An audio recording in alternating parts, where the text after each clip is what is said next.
afternoon, friends. I welcome you all to this important post-budget press conference today. At the outset, I would congratulate Honorable Union Finance Minister Srimati Nirmala Sitharamanji for presenting a growth-oriented futuristic budget for the year 2023-24. I welcome you, ma'am, to this press conference. I also take this opportunity to welcome the Honorable Ministers of State, Sri Pankaj Chaudhary ji and Dr. Bhagwat Karaj ji. On this occasion, we also have with us Finance Secretary Expenditure, Dr. T.V. Somanathan, Secretary Economic Affairs, Sri Ajay Seth, Secretary Deepam, Sri Tuhin Kant Pandey, Secretary Revenue, Sri Sanjay Malhotra, Secretary Financial Services, Sri Vivek Joshi, Chief Economic Advisor, Sri V. Ananta Nageshwaran. I welcome you all to this press conference. Friends, first the Honorable Minister will give her opening remarks. Thereafter, we'll be taking questions from you.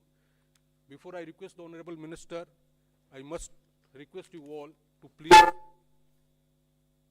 follow the norm of one organization, one person, one question, please. Don't club too many questions together. That will help us give opportunity to friends. With this, I request Honorable Minister of Finance to proceed. Please begin the opening remarks.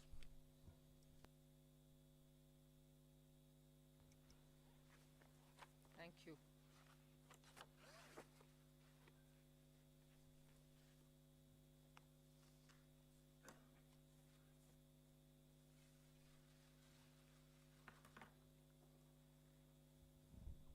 Good evening, and thank you for being here now after the budget has been laid on the table of the House. As opening remark, I'll just give a few indications of what has been highlighted in the budget. Broadly, I think the 4 emphasis points are on empowering women, giving a lot more attention to the SHG groups which are in the rural areas, trying to scale them up, give them the opportunity to brand and produce and also market their products in a far more scaled up and professional manner. Emphasis on tourism and training of youth for readying themselves for tourism. Specific action for 50 destinations where comprehensive tourism action plans will be introduced. Then what is being called as PM Vikas, looking at Vishwakarma, people who create things, make things out of their hands using tools. In some states they are called Vishwakarmas, in some other states some castes are referred to as Vishwakarma, but what we mean here is to cover all those artisans and craftspeople who do things with their hands using some tools. So not specifically only to some particular communities, but to all who create the soft power of India through their craftsmanship.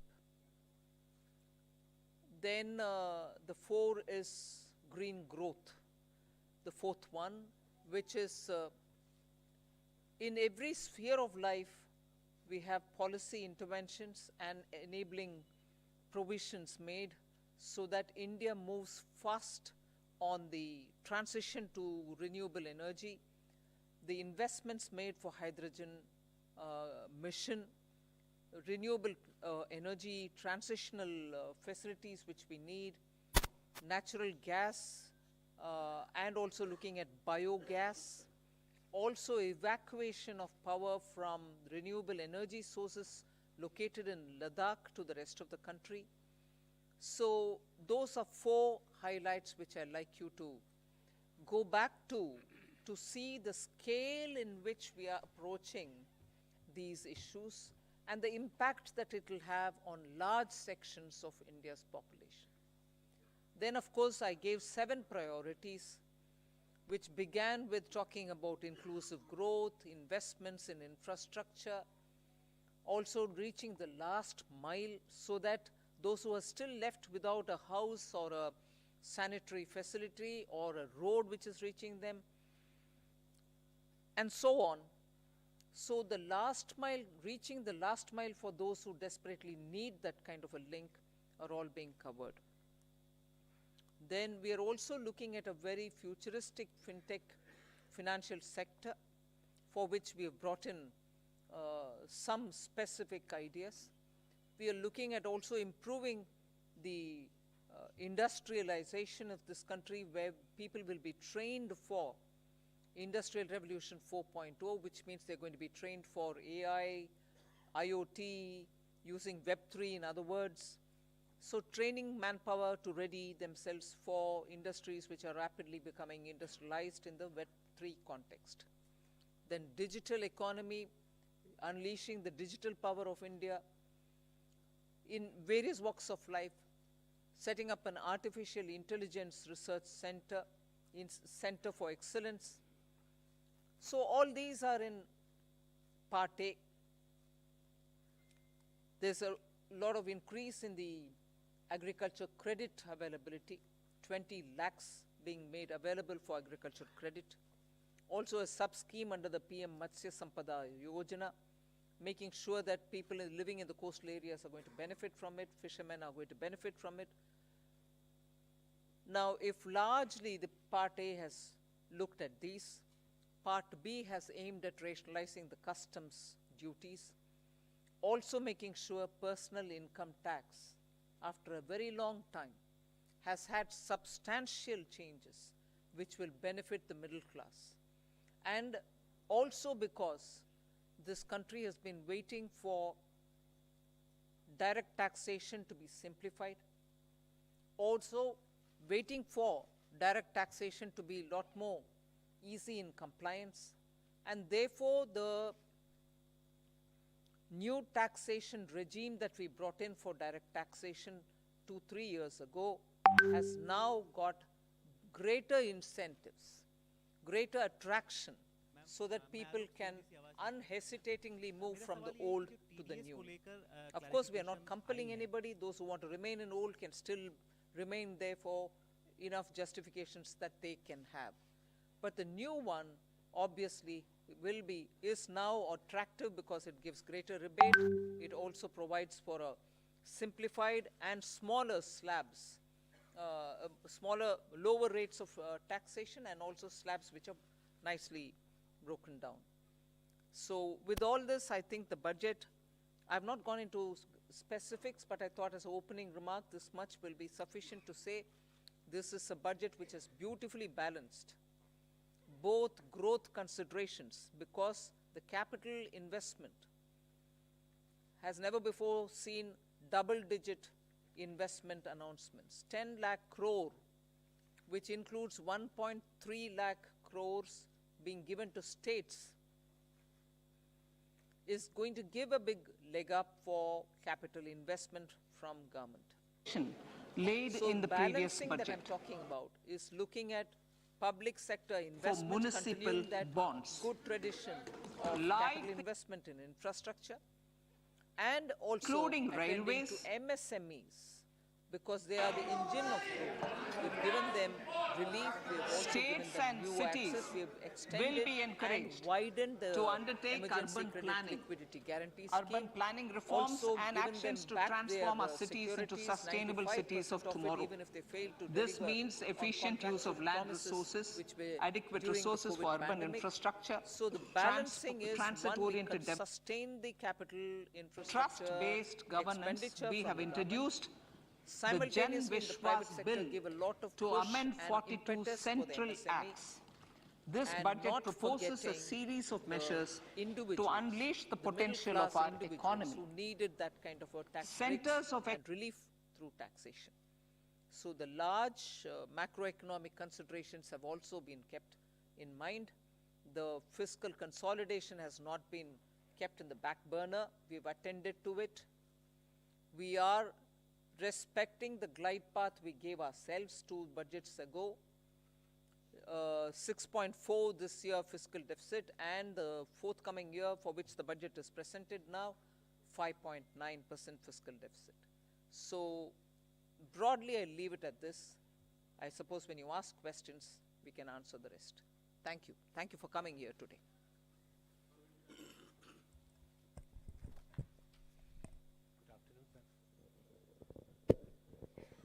Good afternoon, ma'am. Shishir here from Hindu Business Line.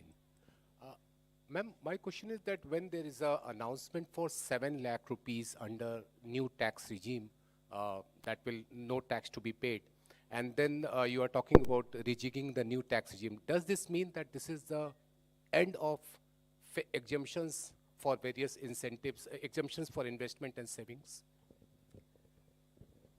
Well, I've already addressed this, I think. We want to make the new tax regime, which is without exemptions, attractive enough for people to think that this will be the best option, so make the compliance a burdensome exercise. If rates are so low, you're going to benefit net by gained farm would have resulted in probably net amount being the same. So we made this a lot more attractive. But if there are people who still think that being in the exemption regime, which is the old regime, benefits them, they're welcome to continue where they want. But yes, the ultimate attractive, and that is why we've come up with this. Ma'am, but in terms of capital expenditure, when you do that, does it actually trickle down to the people? Does it create jobs? I know you've been doing this for the last 2 years. Are you sure that this will really trigger people? You haven't really touched about it, but you have had the letter from RBI.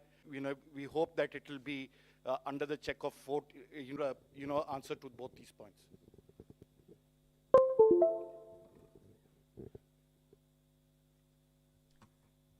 First of all, RBI wrote a letter and what. But in the meanwhile, you've seen inflation come down, both by the government. We take inflation-related steps, looking the other way while it is changing up and down. We have kept attending to it, and as a result, you find the explain that we have attended to it with all earnestness, having respected the glide path we gave ourselves earlier. Yeah. You may want. I would have appreciated if you asked me, you said something in the BE, but you have not really exhausted what you put forth. You have not received. I would have been happy to answer if that were to be the case.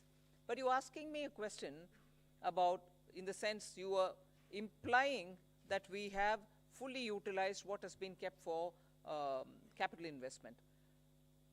Therefore, it makes me feel odd that you're asking a question and money is utilized, and that it is utilized is coming through from the budget statement.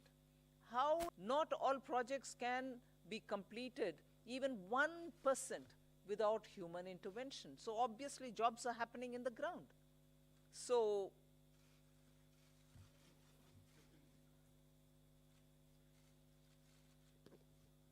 ma'am, I want to ask you, ma'am, here, number that you expect 50%, 60%. First question on the exemption-less regime, let me say that tax regime that we got, 60% is actually coming from the exemption-free tax regime.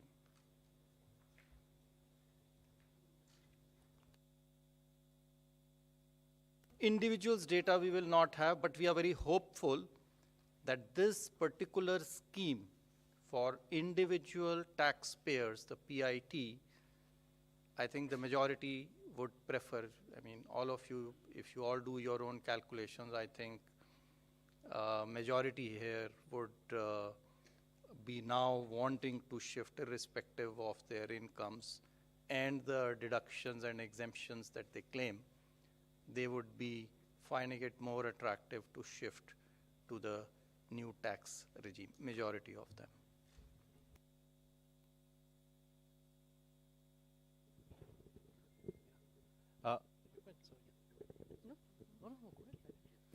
Ma'am, very good afternoon. Congratulations on a great budget. It's very clean, simple, nicely done. Ma'am, one quick question on CAPEX and one more on petroleum subsidy. Ma'am, your CAPEX for RE is lower actually in terms of the spend as of now. But the target is greatly stepped up for FY24. So what gives the confidence that it will be all utilized? That? CAPEX RE is lower, ma'am. 7.28 versus slightly lower. And a big jump for FY24. So what gives the government the confidence that all of it is going to be utilized and well spent? That's one, ma'am. And second, ma'am, on the petroleum front, the LPG subsidy has been kept pretty low. You had announced certain additional measures last year in May, along with the deep cuts in excise on petrol, diesel. So what happens to those announcements regarding LPG subsidy? They have not been rolled over. And plus, ma'am, there is a demand coming in from oil cores now after LPG losses that you have made good by giving them money. That something needs to be done on fuel also. So would the government What was consider? the last bit? Something has to be done for who? Basically, demand coming in from oil cores in terms of Oil marketing companies. Yes, cash No, compensation The money for which is fuel. now being given is not for that. not for that, ma'am. So, all of it. So on your first question on capital expenditure. So yes, the revised estimates are about 97% or 98% of the budget estimate. Yes, there is a slight deviation. It's mainly on the state capital expenditure, which is falling short of the 1 lakh crore. Actually, the central capital expenditure is going to exceed the budget estimates. State capital expenditure is not expected to reach the 1 lakh crore figure because some portions of the state capital investment scheme have reform conditions. So some states have not been able to meet some of the conditions. Therefore, we expect, I think the figures are there, about 76% of the state capital expenditure scheme is likely to be spent. That's the revised estimate. So the shortfall is actually on the state side, not on the central side, point number one. What gives you the confidence for next year? I think if you look at the allocations that have been made, they've made in actually the increments are in 4 clear areas. One, railways. The railways has enough projects to absorb the additional capital expenditure. The second is highways. They have adequate projects running to absorb this capital expenditure. The third is states, 30,000 crores. Now, yes, there will always be a challenge, but I think the states are gearing up now. This 2 years of this experiment has helped them to improve their spending capacity. And we are also seeing an uptick in the second half of this year on the state capital expenditure. So I'm reasonably confident that the states will absorb the 1,30,000 that has been provided. And the other big item on the central side is the petroleum capital expenditure, which is for retrofitting of refineries to meet emission standards and pollution standards, and partly for augmenting our strategic reserves. So I'm quite confident that we'll meet the expenditure targets. Please.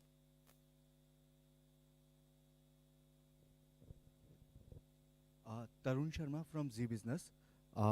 Ma'am, जो disinvestment का जो target है वो 65,000 से 50,000 किया है और next year का 51,000 किया है।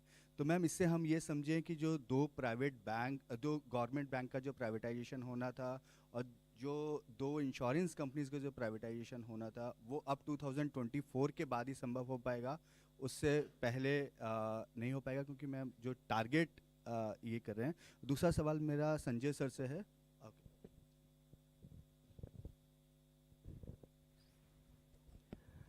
जैसा कि आपको विदित है कि डिसइन्वेस्टमेंट तो मार्केट कंडीशंस और कई चीज़ों से निर्भर करता है, तो उस हिसाब से जो प्रैक्टिकल और प्रूडेंट टारगेट है वो रखा गया है।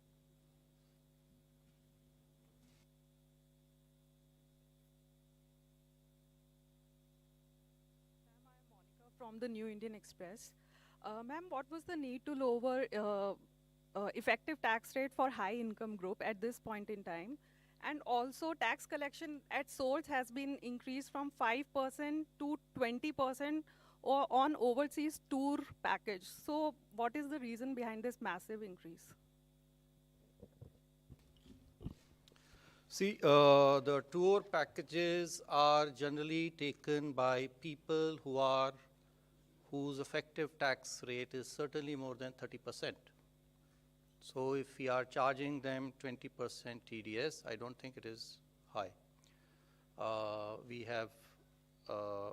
attempt always has been to charge TDS at more or less similar rates, if not exactly the same rates.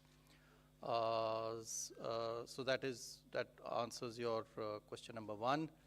Question number 2 on, I think you are referring perhaps to surcharge, which has been reduced. Well, our rates, the highest tax rates in our country were amongst the highest, even more than, some of the developed countries. And so, in any case, it was introduced as an interim measure, and so that has now been reduced, so that the effective tax rate, highest effective tax rate becomes 39%. I'd just like to supplement that. There is a consistent theme, if you see, both on the new tax regime and on the changes that you're seeing in this budget, that the move is towards lower rates but fewer avoidance measures and exemptions. So if you look at high net worth individuals, there are a number of tax avoidance removal measures in this budget, along with the reduction in surcharge. So if you look at market-linked debentures, if you look at very high value insurance policies, and a few other measures, so the marginal rate is coming down, but some of the devices used predominantly by those in that highest marginal tax rate are also being rationalized. So it's not necessarily a net reduction, it is a reduction from a high marginal rate inducing certain avoidance devices to a lower marginal rate with fewer opportunities to avoid. 74, please.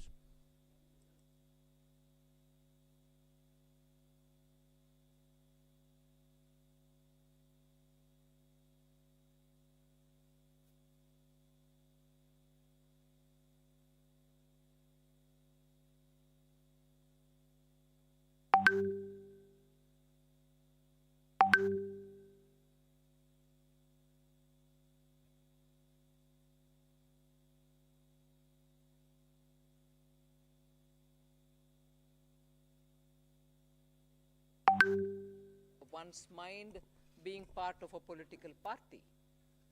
But consistent with what we believe, we placed our emphasis and priorities on those.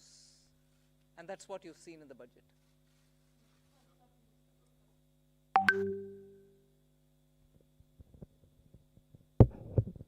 Madam मेरा सवाल है आपसे। मैं संजय शर्मा हूं लोकमत अखबार से। Madam आपके budget में विपक्ष की तरफ से कोई ज़्यादा प्रतिक्रिया नहीं है ये, लेकिन इस बजट से महिलाओं को काफ़ी उम्मीदें थी। घर की महिलाओं को जो महंगाई से पीड़ित थी, रसोई गैस के सिलेंडर के दुगने दामों से पीड़ित थी, कहीं ना कहीं आटे से लेकर के रोटी तक सारी चीज़ें महंगी हो गई है। तो क्या इससे आपको लगता है कि कुछ इसमें महंगाई पे भी फ़र्क पड़ेगा और घर की जो रोटी है, जो घर की जो रसोई का जो सामान है, उसमें इस बजट से कुछ फ़र्क पड़ेगा?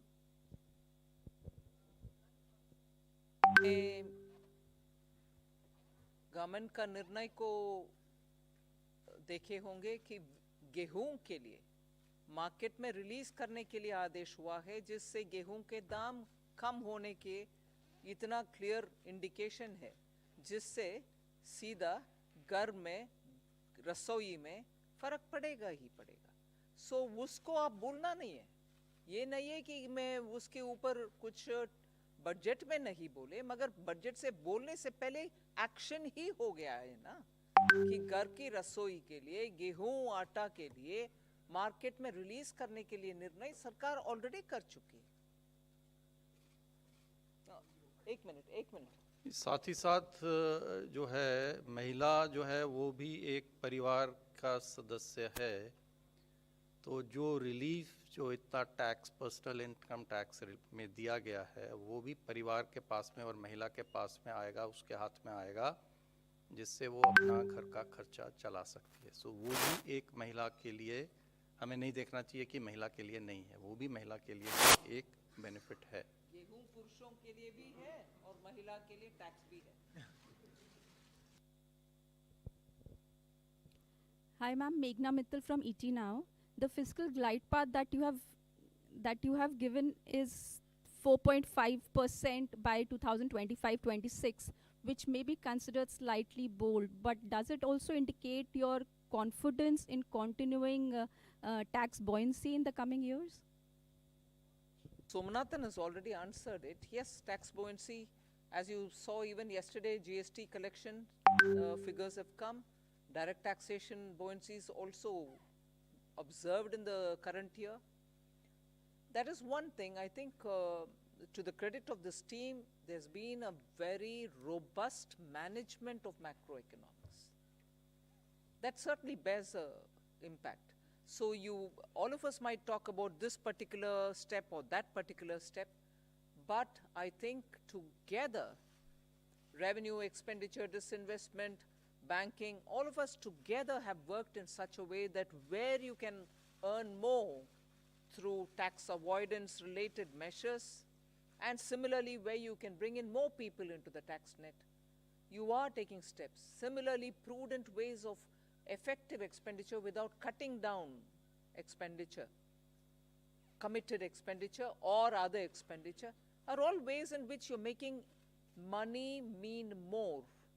And for every rupee that you spend, you get a better set of returns. So I think efficient management also has a very big role to play here.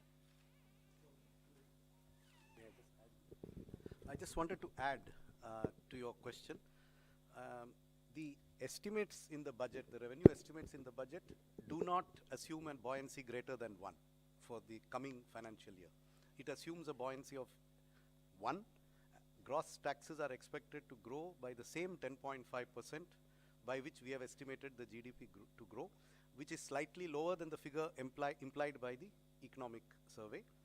And therefore, we are assuming only a buoyancy of 1. But if the experience of this year is repeated next year, then it may in fact be more than 1. But we have taken a conservative assumption.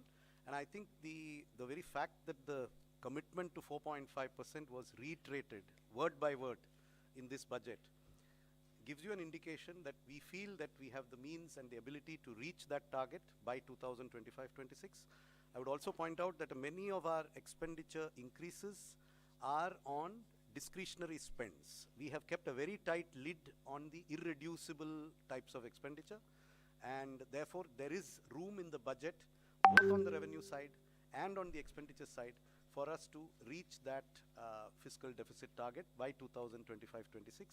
And it is not likely that the finance minister has reiterated it in Parliament today.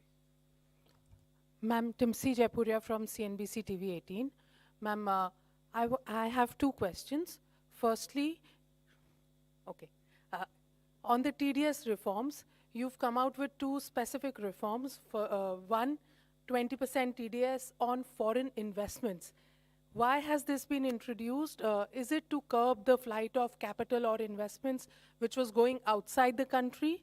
And secondly, on students who are going outside to study, on that also the TDS has come, there's a 5% that has been levied, or it has been reduced. There is no change on education, or absolutely not. That's wrong. Your facts are wrong. But what happens to the amount that one spends in staying there as a student? First correct the thing which you've said, because yours is a very powerful voice, and that can spread among your dosts, that can go out.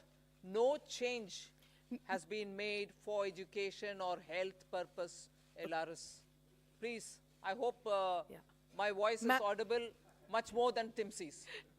Thank you for correcting me, ma'am. But on the foreign capital, on the foreign investment, the TDS of 20%, if you could explain the rationale. I think this question was asked, and I already answered it, to say that for those categories of people who are to pay for the tax. To make these remittances, but whose tax returns are, if you don't collect the tax, at least if you are able to make remittances to invest in a almost certain. We have a lot of public investment and private consumption. Are you still happy with the private investment? Are you still expecting it to grow? Or do you think for the moment it is only public investment that will go on? Hi, yesterday in the press conference, we answered this question, and we also had a slide up there in the presentation we made yesterday, that private capital investment has been improving every year in the last 3 years. For example, in the first half of 2021, based on quarterly earnings reports filed by listed companies, the capital expenditure was 2.1 lakh crores, which increased to 2.4 lakh crores in 21-22 in the first half, April to September. And 22-23, it has gone up to 3.3 lakh crores. and then you look at the RBI survey on capacity utilization and investment spending plans of the respondents, there is a very clear sign that many private sector companies are looking to enhance their capital expenditure. So both in terms of intent and in terms of actual spend, private capital investment is showing very clear signs of revival. Thank you.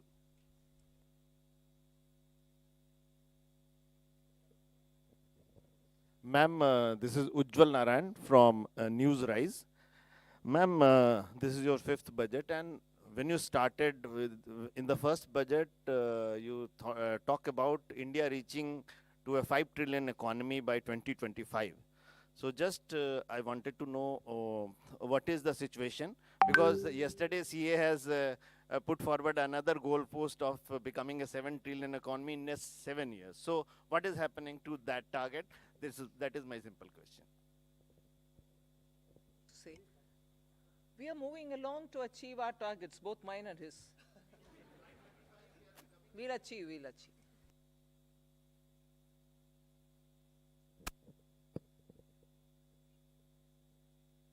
Good afternoon, ma'am. This is Chetan from India Today Group.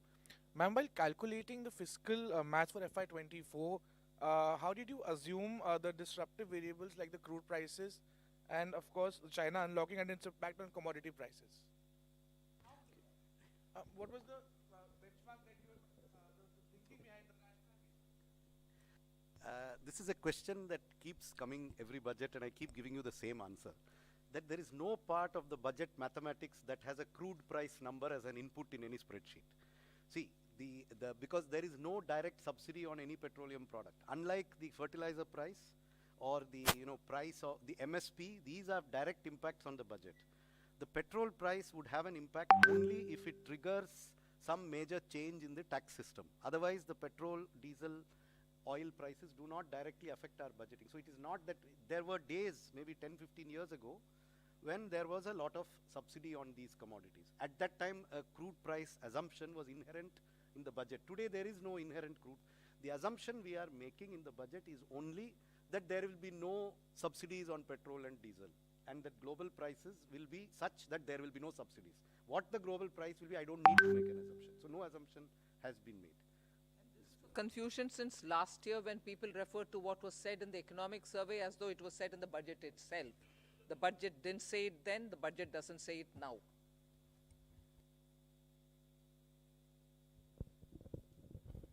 मैं आमिर हूँ news nation से। पहला सवाल तो ये कि जब शुरुआत हुई थी एक तरह से मोदी सरकार की, तो कहा था कि अर्थव्यवस्था को बेहतर करने के लिए कड़वे घूंट पीने पड़ेंगे और बहुत ही कड़े मेजर्स लिए गए स्टार्टिंग में। लेकिन आज ये देख रहे हैं कि सरकार ने कड़वे घूंट पिए हैं जनता को खुश देखने के लिए। तो क्या ये एक चुनावी बजट है, इसको मानती है? और पहला ये, दूसरा ये कि इनकम टैक्स में जिस तरह से जो छूट की सीमा है, जो पहला फेज़ है आपका जिसमें 7 लाख तक की छूट है, तो उसमें वो फेज़ आपको लगता है कि इससे राजस्व पर भार पड़ेगा? कितना भार पड़ेगा, कोई एस्टिमेट है इसमें?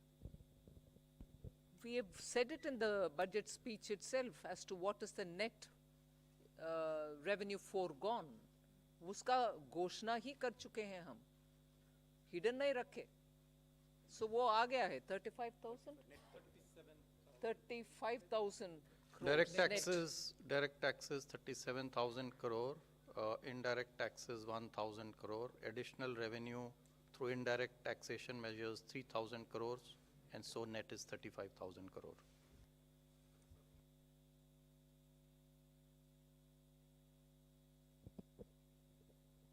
This is Anuradha from Economic Times. In your budget speech, ma'am, you spoke about the review of financial sector regulators. So can you elaborate a little bit more on that? Something? Some of these exercises, when the regulations are brought in, they serve a purpose. Thereafter, the economy changes. So all the regulators have been doing it as part of their exercise, but there's a time now to take up a comprehensive review. And you will recall, RBI had formed a committee. They did it in 2020. They came out with a report in 2021. That is an ongoing process, and other regulators also will travel in that direction, that their regulations are what the economy needs today. Whatever tweaking is required, they will take up that steps. There's their own review, not by them.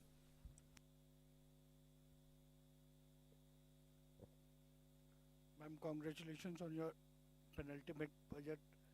And ma'am, am I audible, ma'am? Congratulations on last full budget, and I just wanted to understand. You have mentioned, alluded to Banking Regulation Act amendment and Banking Companies Act amendment. Is it an indication that this year we'll see privatization on that front, public sector banking front? And if you could also throw some light on what kind of amendment it will undertake, apart from, allowing public sector bank for privatization. These measures are for improving the governance of the boards and then investors protection, etc. These are not to do with any disinvestment or the privatization measures. These are the different set of measures. Over a period of time, the things have changed, and the Banking Regulation Act also fall in line, or not fall in line, has to be aligned with the present day needs, what the directors are, who can be there, what their terms are going to be. So those kind of amendments are there. And one component, of course, is on the investors protection areas as well.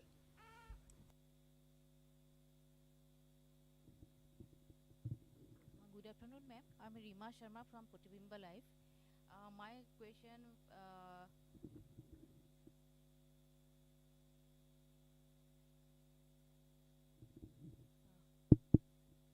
my question is regarding MSME sector in the northeast, especially in Assam. During pandemic, that Assam handloom sector and bamboo sector badly affected. Many artisans forced to close their work. So in your budget, you have saying something MSME sector, you have given some relief and widen the possibilities. So as Gamusa also getting GI tag this time, so do you have any special relief for the Assam and northeastern artisans, especially in the handloom sector and bamboo sector?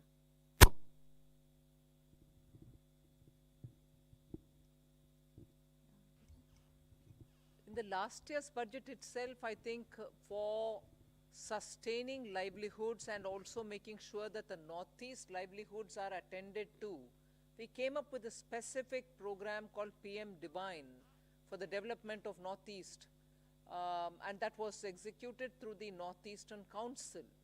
So that program continues, and that will take care of livelihood related, whether it is in the weavers or in any other such community. But after getting the GI tag in the Gamusha, do you have any special package for the encourage to the handloom sector? So that is something which the state government will have to tag along with the existing programs, either through the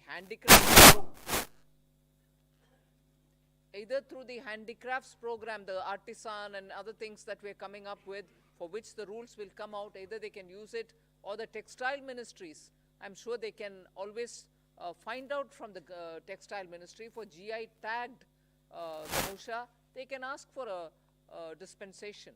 So this is possible, but that is for the state government to interact with the respective ministries. Can you a little bit elaborate what kind of I can't elaborate more, ma'am. You should ask the state government to deal with it for the respective ministry. In your budget relief, what kind of relief you have given? Can you little bit elaborate it? In my budget relief. The MSME sector. For MSME or for Gamusha or for GI, what are you asking? I'll send you some information. Ma'am, let's move on with other questions. Good evening, ma'am. Arup from Business Standard. Ma'am, in this year's fiscal policy statement also you're speaking about unprecedented global headwinds and challenges. And again, you have not given forecast for the two succeeding years, in this case FY24-25 and 25-26. Although you have an internal consolidation roadmap. So are you going to see this as a new normal where you're not amending the FRP and you're not giving two succeeding years forecast, but you will continue having an internal roadmap? Yeah. Yeah, but you're not amending for the third consecutive year. You're not amending the FRBM Act, and you're not giving two succeeding years targets. Yeah, but we have given a glide path, and we are every budget stating whether we are aligning with the glide path given or not, right? So that pandemic was the new normal for 2 years, hasn't it been?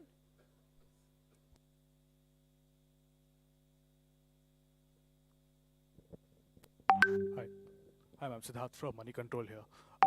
The gross borrowing number is 15.4 lakh crores. Net is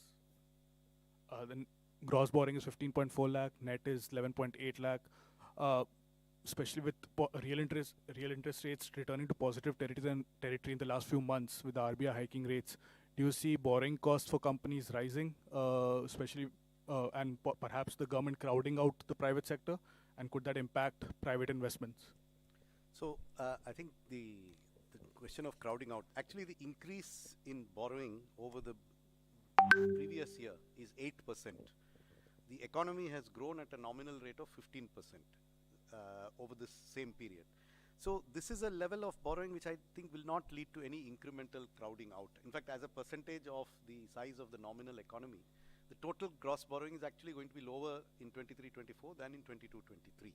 So incremental crowding out, I think, is not a significant issue, and that I do not think will lead to any impact on borrowing costs in the private sector.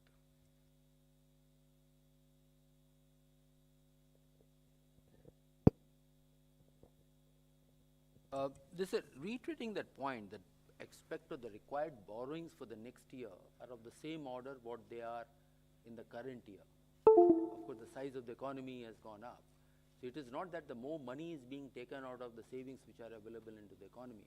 So we don't see that impacting because it is of the same order. And even if you go 2 years back and just increase by nominal rates, the net borrowings are of the same order. In fact, they are less than 2% more than the actuals. The figures stated were, I think, for the BE, but actually it will be only, estimates are that it will be less than 2%. Economy is nominally expected to grow at more than 10.5%. So, I mean, that should answer your question. Ma'am, Ishwarya Paliwal from India Today. Ma'am, opposition parties have been calling this Nil Batta Sannata not good enough budget. Your comments? Follow your Hindi. Would you say that again? Ma'am, they said not good enough. Most of the opposition parties for the budget. Ma'am, your comment on that? For what reasons, if I may know? Not good enough for? What reasons, ma'am? If you would like to repeat their words. They have said, ma'am, most of the political I'm parties. saying if you could please repeat their words and say not good enough, for what reasons per se? They said nothing for the. They said nothing much for the middle class. What? Most of the this is what those parties. Ma'am, do you believe India will remain a bright spot, ma'am? Please do. Next question, please.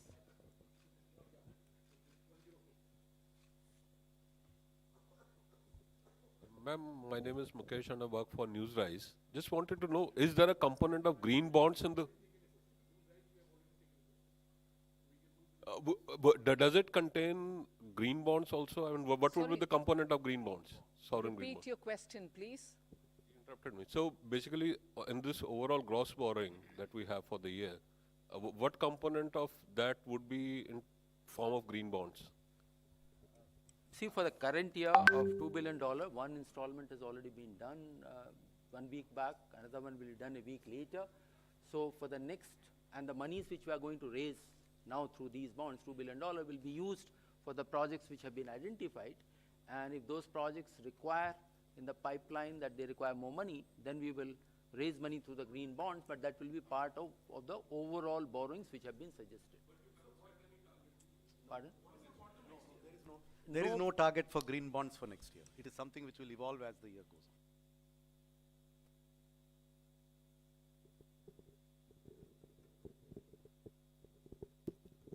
on. Ma'am, this is Primangshu from Anandabajar Patrika.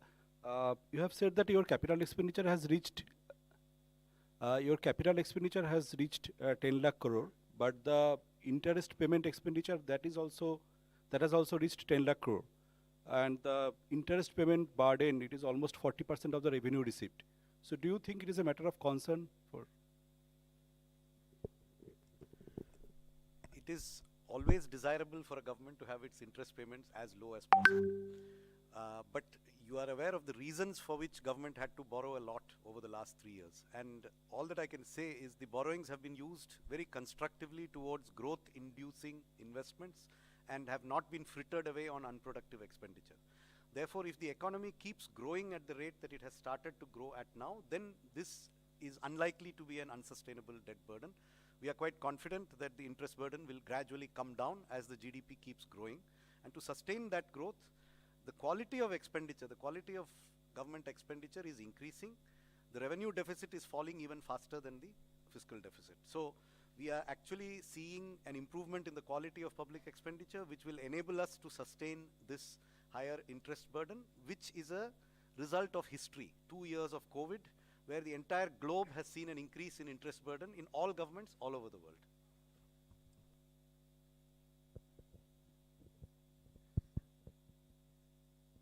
Good afternoon, ma'am. This is Karishma here from Business Today Television. Congratulations to you and everybody for yet another successful budget. Ma'am, you did talk about simplification of the tax regime. So my question is on the capital gains tax regime that was also expected. It was not a part of the budget announcement, but it's expected that a simplification could be done in the coming months. Is that something on the cards? And also, ma'am, secondly, no big bang announcements on cryptocurrency in this budget. What is the kind of update with the consultation paper that had to be submitted also to the FSDC? For your question, first question, I have no answer because it's your expectation. You kept about it for the last few months and then you want me to answer on that? Oh, have they been? They've not told me about it. No.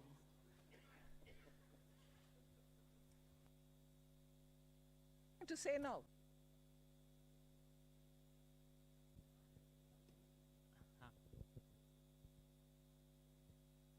Ma'am मैं आलोक CNBC आवाज़ से हूँ sir. Ma'am मेरा सवाल ये है कि जो TDS को लेकर क्लैरिफिकेशन आई हैं और उसमें ख़ास तौर से जो 10,000 का जो थ्रेशोल्ड लिमिट है कई सारी चीज़ों पर ख़त्म कर दिया गया है, ख़ास तौर से ऑनलाइन गेमिंग को लेकर।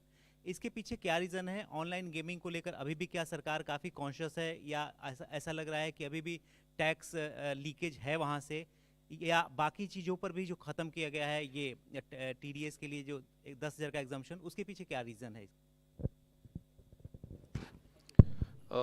देखिए, TDS जो ऑनलाइन गेमिंग पे है अभी प्रत्येक विनिंग के ऊपर में था, लेकिन जो ऑनलाइन गेम्स हैं वो कई सारे गेम्स मिला करके एक सेशन बनता है। एक गेम कोई नहीं खेलता है, कई सारे गेम्स जो हैं एक साथ खेलते हैं। तो इसलिए जो TDS अब लागू होगा वो समस्त गेम्स पे सामूहिक रूप से जब नेट जो विनिंग होगा, जो वो अपने पैसा जो उनका जो एक अकाउंट में से वो निकालेगा, तभी उसके ऊपर में देखा जाएगा कि कितना उसने प्रॉफिट कमाया है, कितना उसका विनिंग हुआ है। उसके ऊपर में टैक्स जो है लगेगा और उसी के ऊपर में TDS भी लगेगा। और यदि वो 10,000 रुपये से अधिक है तो TDS पहले लगता था, अब वो 10,000 की लिमिट हमने हटा दी। तो लिमिट तो हटा दिया है, लेकिन ग्रॉस पे लगेगा और नेट पे लगेगा और प्रत्येक विनिंग के ऊपर में नहीं लगेगा। ये हमने बदलाव किया है। So 2 changes have been made. One is that the taxation will be on the net winnings, because in online games generally you play a series of games over days. You don't play it, just one game and, like, you would be doing, say, race horsing would be, maybe once in a while. But this is over a period of time. So whatever are the net winnings, when you take that money from your account that you have made with the online gaming platform, the tax will be on that. So this is one change. The other change is that the TDS previously was on each winning, irrespective of the amount, on, 10,000 and more. If the winning is 10,000 and more, so some of the online gaming companies were keeping winnings lower than 10,000, say 9,999. So that we have removed. So there is no now threshold on TDS. That is the second change.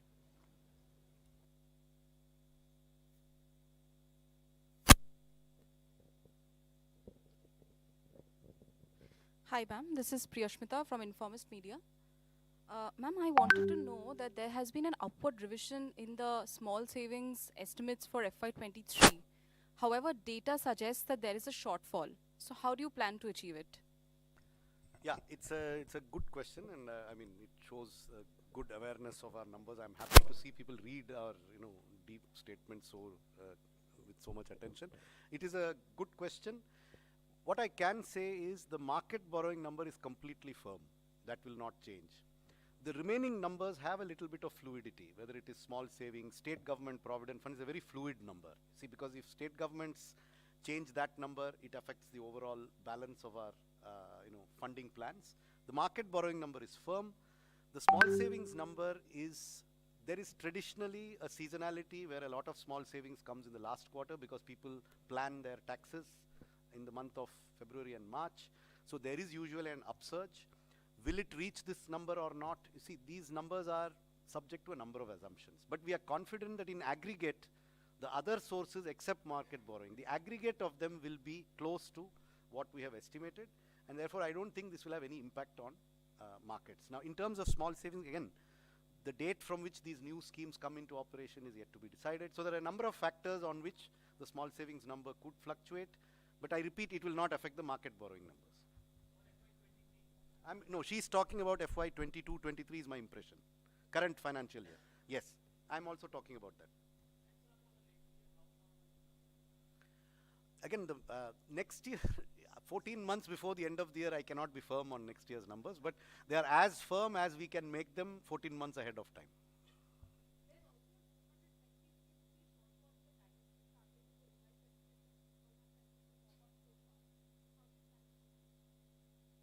Well, I mean, if there is a shortfall somewhere, there is an increase somewhere else. We have shown you all the numbers as to how we meet the deficit of this year. How is it going to be funded? I have the statement, you have the statement too, since you've obviously read it, so I don't need to tell you. So that's how we will fund it. So this is a big budget in which something goes up, something goes down. Revenues have gone up, expenditures have gone up, some things have gone down. But in aggregate, as I said, we are confident of being within our market borrowing numbers. We are confident that the deficit that we have projected for the revised estimate is reasonable and will not be exceeded significantly. It will not be exceeded significantly. Beyond that, I cannot give you a pinpoint. You cannot land a Boeing 747 on a helipad. So, it's a huge thing. There will be minor, fluctuations here and there. But at a macro level, our numbers are good. I'm confident about us.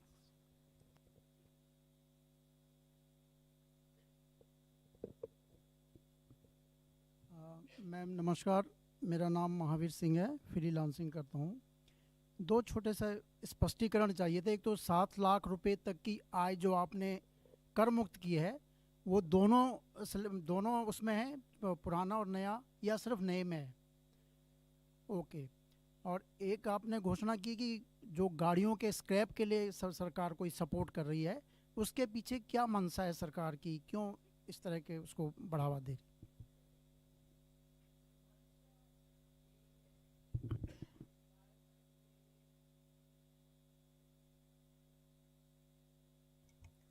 मंशा यही है कि environment के लिए पुराना गाड़ी को हटाना चाहिए, मगर वैसे बिना इंसेंटिव हटाना भी मुश्किल है, क्योंकि लोगों को लगेगा कि हटाने में से मुझे क्या फ़ायदा है। सो इंसेंटिवाइज करना उसके लिए।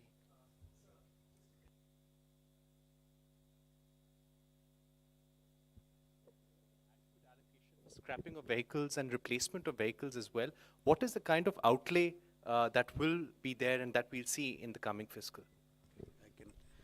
See, there are two parts to it.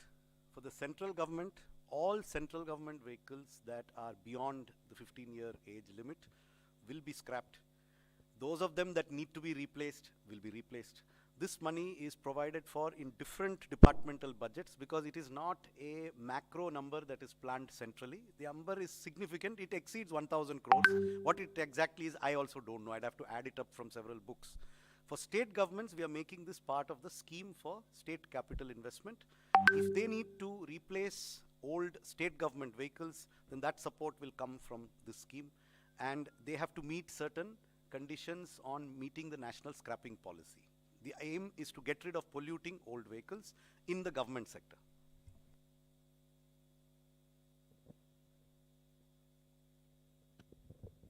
नमस्कार मैम, प्रमोद शर्मा। मैम, प्रधानमंत्री जी का नारा है कि लोकल फॉर वोकल, लेकिन जो ऑनलाइन प्लेटफार्म है फ्लिपकार्ट और अमेजन, इनके चलते जो छोटे छोटे दुकानदार हैं उनका कारोबार प्रभावित हो रहा है। तो सरकार की कोई ऐसी योजना है कि फ्लिपकार्ट और अमेजन से भी सरकार को कुछ नहीं मिल रहा है टैक्स जो मिलना चाहिए, तो ऐसा कुछ इन पे कुछ लगाने का जो लोकल फॉर लोकल के लिए तो जेम में पोर्टल में एमएसएमई को स्थान मिल रहे हैं, वो उनके अपने प्रोडक्ट्स को उनके द्वारा मार्केटिंग आउटरीच करने के लिए government e market place provision दे रहा है, सो उनके लिए पॉजिटिव एक्शन है उधर।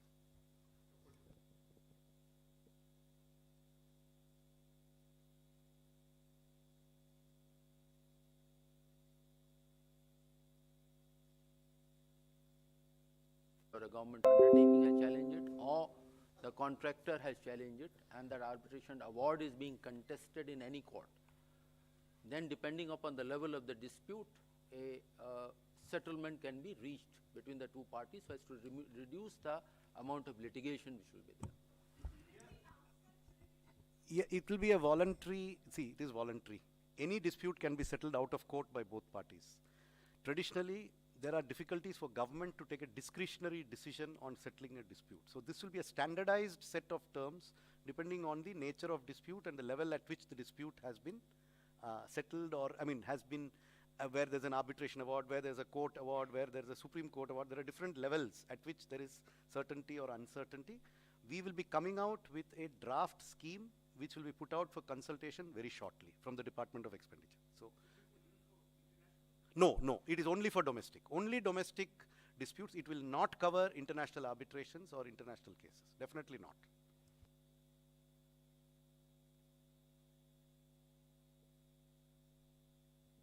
Thank you.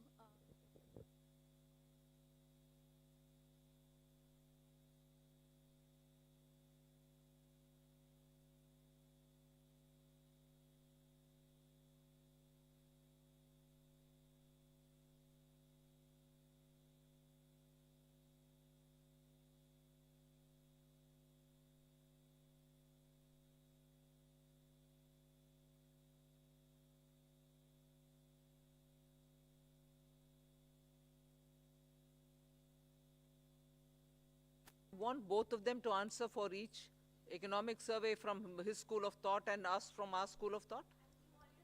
We are not going to be talking about comparing the two and giving justification for one. They come from their school of thought and we do it ours, right? I understood the question, but you're trying to link the two which are not so related. That is economic survey, yeah?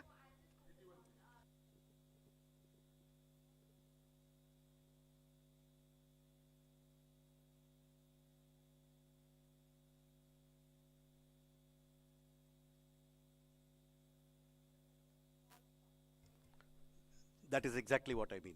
The dated security figure will not change regardless of changes in the other figures. That's your second question. On the first question of 10.5, remember there's a difference between an estimate in an economic survey which is given for general guidance and a budget which has to be used to fund expenditure. So we have to have numbers which are at a higher level of probability of being exceeded than the economic survey. So therefore, our number of 10.5 could come from any combination of inflation and real growth. We are expecting nominal growth to be at least 10.5%. That's the basis on which the budget is presented. Now that can come from multiple combinations. I cannot tell you that it will be 6 and 4.5, or will it be 6.5 and 4, or will it be 7 and 3.5, or will it be 5.5? I mean, these are all, we are reasonably confident that we will exceed 10.5% nominal growth for the purposes of estimating our revenues, which is why we use that estimate.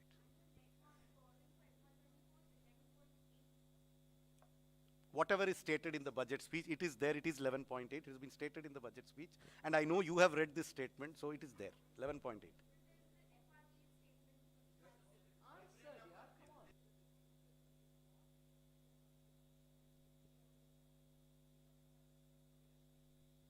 Good afternoon, ma'am. I am Nikun Johari from Reuters. You said that there'll be changes to improve governance for banks. So will there also be changes to the Bank Nationalization Act that will enable you to privatize two banks that you'd announced earlier? And also, ma'am,